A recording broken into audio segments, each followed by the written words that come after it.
Hello, ladies and gentlemen, and welcome to a Friday evening episode of Ted's Booze Cellar with me, your most gracious host, Ted, the premier alcohol review show here on YouTube. Now, we're going to be taking a look at something a little bit different today. We've got the last two beers of the Beer 52 British Beer Box this weekend, but we're going to be starting off this weekend with something slightly different. In that sense, we're going to be taking a look at something I got from Waitrose. So this is Henry Weston's Medium Vintage Rose Cider, a cherry-flavoured British Somerset cider. Now, I've reviewed ciders from Henry Weston's before, and they're quite an old, large, and very prestigious mainstream British cider brewery. So, I don't know, I feel like it's funny because craft ciders are very inconsistent, but I think I'd probably still prefer drinking craft drinks and beers overall. But I don't know, it's been a long time since I've drunk one of these, so it's my perception of Henry Weston's drinks is probably not the most clear or up to date, but we'll hopefully give it a good review. But yeah, no, it's smooth with a long fruity finish, 5.5% alcohol volume. I got this for £2 from Waitrose.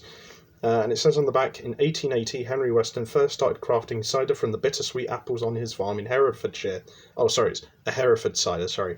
Over many years, he refined the art of cider making, and today Henry Weston's is produced only from apples from a single year's harvest.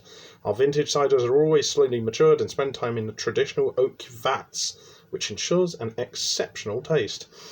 So yeah, this is an apple and cherry flavoured cider, and I'm quite looking forward to it, because that's an interesting mix of flavours. So I mean, not really much to say about the label. I always like the picture of Henry Weston on the front of these bottles. So, yeah, handsome chap with a very fine bearded moustache. So, otherwise the bottle would get a 5 out of 10, but just for that alone, it gets a 7. So, yeah, fair play.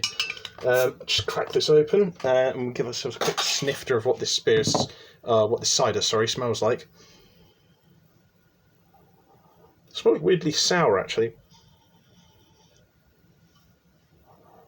It's weird, it smells sour with like this very distinct, like almost varnishy smell. That's not a great smell, to be honest. It's not completely awful, but I don't know, like 3 out of 10 for the smell. It's not really very encouraging, to be honest, but hopefully it tastes better than it smells. But we'll have ourselves a quick palate cleanser of water first.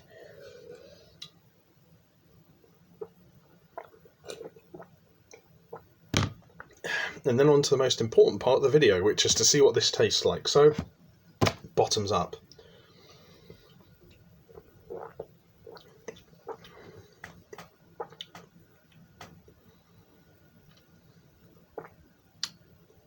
It's fine.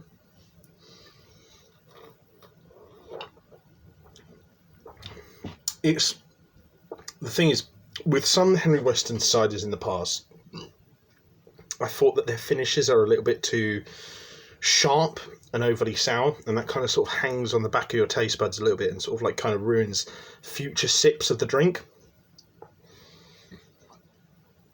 With this, there is a bit of an underlying sort of like sourness that I think could put some people off, but it's not as strong in terms of that aspect, and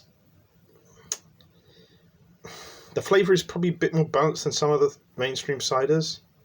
But again, this just isn't very remarkable, and I probably wouldn't go out of my way to get this. I mean, if you really just fancy something, lighter and sort of refreshing, this is probably fit for you, but I don't know, the lack of a distinct sort of like flavour and like a slightly weird sort of aftertaste kind of just makes it a bit of a bang average cider, really. It's like nothing special, but I mean, to be fair, I've definitely had worse. So, I mean, it's definitely better than Magners and Strongbow Dark Fruits, that's for sure. So, yeah.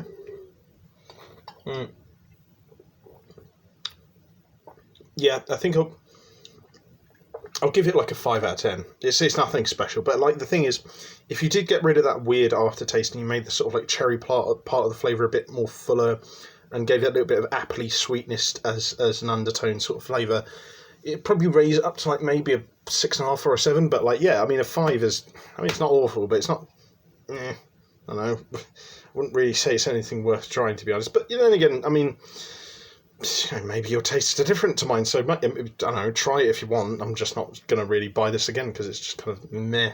But anyway, if you guys did like this video, leave a like, share and subscribe. If you have any suggestions for future episodes of Ted's Booze Cellar, let me know in the comment section down below. And if you want to check out anything I do online, I'll leave the links to all my other social medias and YouTube channels in the video description down below. But until next time, stay safe, have fun with whatever you're doing, don't do anything I wouldn't do. Wash your hands, drink responsibly, know your limits, and yeah, I'll see you guys at the bar next time on Ted's Booze Cellar. Bye-bye for now.